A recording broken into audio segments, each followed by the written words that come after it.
Bismillahirrahmanirrahim. This is the chemistry for the 9th class and our topic is the ionization energy.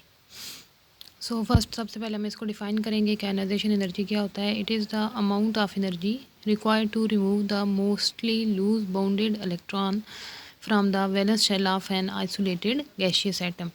यानी हम कह सकते हैं कि ionization energy जो है वो हमारे पास वो एनर्जी है जब हम इलेक्ट्रॉन को आखिरी शेल में से इलेक्ट्रॉन को जो है वो रिमूव करवाते हैं. वो वाला इलेक्ट्रॉन जो न्यूक्लियस से बहुत दूर होता है और उसकी और न्यूक्लियस के दरमियान फोर्स ऑफ अट्रैक्शन जो होगी वो स्मॉल होगी.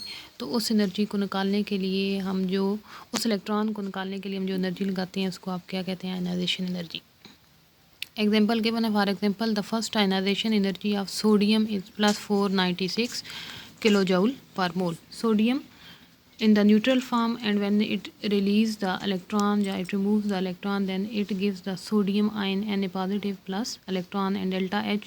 This is called ionization energy and it is +496 kilojoule per mole. Next is the trend of ionization energy in group and period. Variation in period. If we move from left to right in a period, then value of ionization energy is increases. The reason is that the size of the atom is reduces and valence shell electron are held strongly by the electrostatic force of nucleus.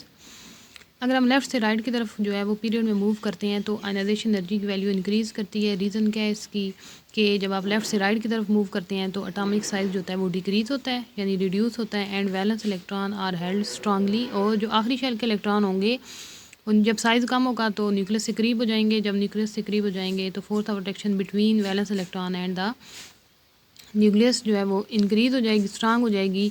इस वजह से आपको ज़्यादा energy देनी पड़ेगी electron को remove करने के लिए जब आप लेफ़्ट से राइट की तरफ जाते हैं पीरियोडिक टेबल के अंदर. And next is the ionisation energy in group. As we move down the group, यानी ये आपके पास ग्रुप गिवन है. First lithium, sodium, potassium, rubidium and caesium और साथ आयनाइजेशन एनर्जी है 520, 496, 419, 403 एंड 337. यानी डाउन द ग्रुप जो है वो आयनाइजेशन एनर्जी की वैल्यू डिक्रीज़ हो रही है. So as we move down the group more and more shell lies between the valence shell and the nucleus of the atom. कि जब आप ऊपर से नीचे की तरफ आते हैं तो बहुत ज़्यादा जो शेल होते हैं वो पहले और न्यूक्लियस और आखिरी शेल के दरमियान फासला ज़्यादा हो जाता है. These additional shell reduces the electrostatic force felt by the electron present in the outermost shell.